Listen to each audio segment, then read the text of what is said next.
presidente Lula se reuniu hoje com a primeira-ministra da Itália, Giorgia Meloni, após o fim das discussões do G7. Esse evento aconteceu na região da Puglia, na Itália, e reuniu as 7 maiores potências mundiais e a União Europeia. Para a gente falar um pouquinho mais sobre isso, o que está em discussão no G7, nós convidamos agora ao vivo para conversar conosco o Danilo Porfírio, que é professor de Relações Internacionais. Professor, bem-vindo. Boa tarde. Lívia, boa tarde. Satisfação falar contigo. Vou fazer uma pergunta um pouco abrangente, professor, para deixá-lo livre para destacar o que achar mais importante. O que o presidente Lula levou, principalmente na bagagem, para esses encontros do G7 e o que ele deve trazer de mais importante também na mala de volta aqui para o Brasil? Bom, na verdade, ele vai até o G7 convidado, pelos seus integrantes, no intuito de vender o seu governo, vender a sua proposta política e, obviamente, vender projetos no intuito de buscar vantagens econômicas junto a esse grupo com o Brasil. Ou seja, ele trabalha aqui, obviamente, como o grande mercador. Mercador em que sentido? Buscar oportunidades para o Brasil nesse espaço, no momento, vamos dizer, economicamente tão crítico para o Brasil. E, obviamente, sempre trazendo algumas pautas que são pautas que geram algum interesse, pelo menos retórico, dentro dos países aí, desse grupo de países ricos, que é o G7, que é a questão.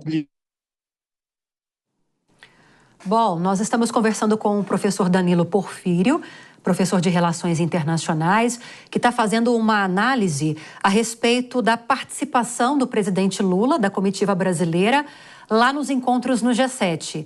Pode concluir, por gentileza, professor? Tivemos um probleminha aqui, Lívia. Normal. Mas vamos lá. Mas continuando, Lívia.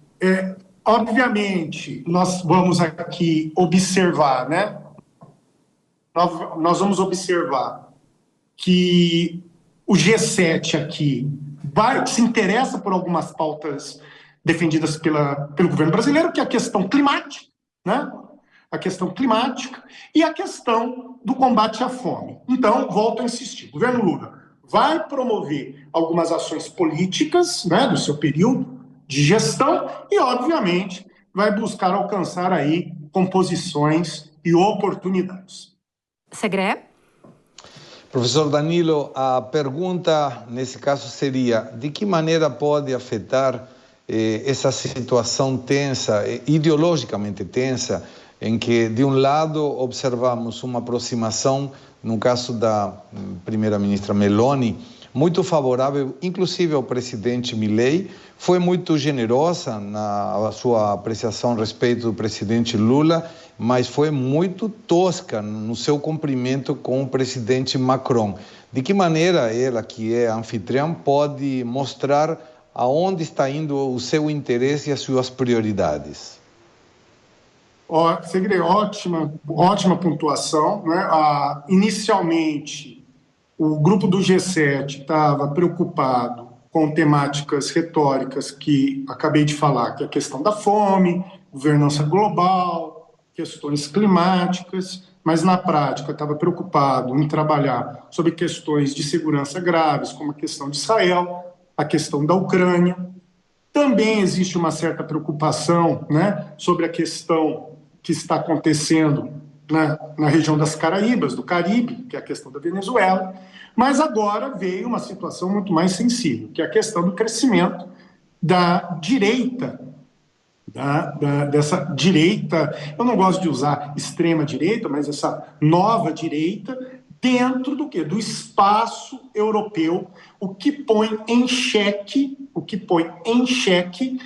de alguma maneira, a centro-direita e a social-democracia, o modelo de social-democracia dentro da Europa. Isso não é um problema só europeu continental, também nós estamos vendo essa questão no Reino Unido também, porque, né, teremos aí antecipação de eleições ali, não é? especificamente, e aí nós vamos perceber que dentro do próprio grupo do G7 sentimos esse processo de tensionamento, né? De tensionamento. A primeira-ministra da Itália é a representante dessa nova direita que assente e, obviamente, o presidente Macron, é um modelo que está o quê? Sendo posto em xeque.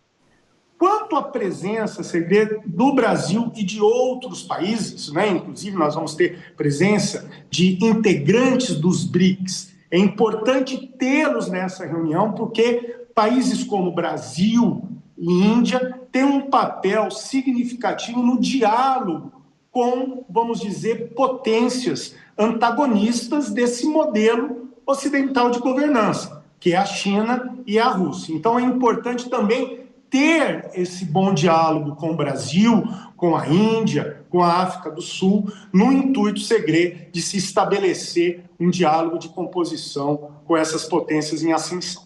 Agora, professor, falando em diálogo, o presidente Lula não quis participar, pelo menos não ele, presencialmente e pessoalmente, da Conferência pela Paz que está acontecendo hoje, inclusive, lá na Suíça. Encaminhou um representante. E ele argumenta, e ele até chegou a falar isso nesses últimos dias, nesses encontros do G7, ele argumenta que busca a paz em relação à guerra entre Ucrânia e a Rússia. Só que para que haja um acordo, para que haja o avanço nessas negociações pela paz, ambos os presidentes, os representantes dessas nações envolvidas na guerra, deveriam estar juntos para avançar nessa negociação. O que não está acontecendo nessa conferência é que tem a presença do Volodymyr Zelensky, mas não de Vladimir Putin. Faz sentido para você essa afirmação do Lula, professor? Quando um não quer, dois não brigam, não é essa a lógica, Lívia? E toda composição pressupõe a participação franca e transparente dos agentes antagonistas. O que me parece que esta conferência de paz demonstra é uma ratificação do apoio dessa grande liga ocidental à Ucrânia contra a Rússia. O intuito propriamente não é uma composição ou vamos dizer, o firmamento de uma minuta de um tratado ou de um acordo de paz. Né? Porque para que haja uma composição, eu precisaria ter a Rússia sentada na mesa, coisa que não aconteceu. Aliás, Vladimir Putin e nenhum integrante do governo russo foi convidado para esse evento. Então, é um evento muito mais de ratificação de apoio do que propriamente de busca pela paz e aí, talvez, da cautela do governo brasileiro. Segré? Vou puxar essa fala agora sobre a possibilidade da paz nessa região que tanto esperamos e desejamos. O presidente Lula propôs uma cúpula de presidentes para resolver essa questão, na sensação irônica de que a cervejinha não deu resultado. Aquela proposta inicial, que com uma cervejinha poderia ser todo resolvido, e não foi. Mas nós temos algumas determinações da ONU, por exemplo, que não foram acatadas pelos participantes.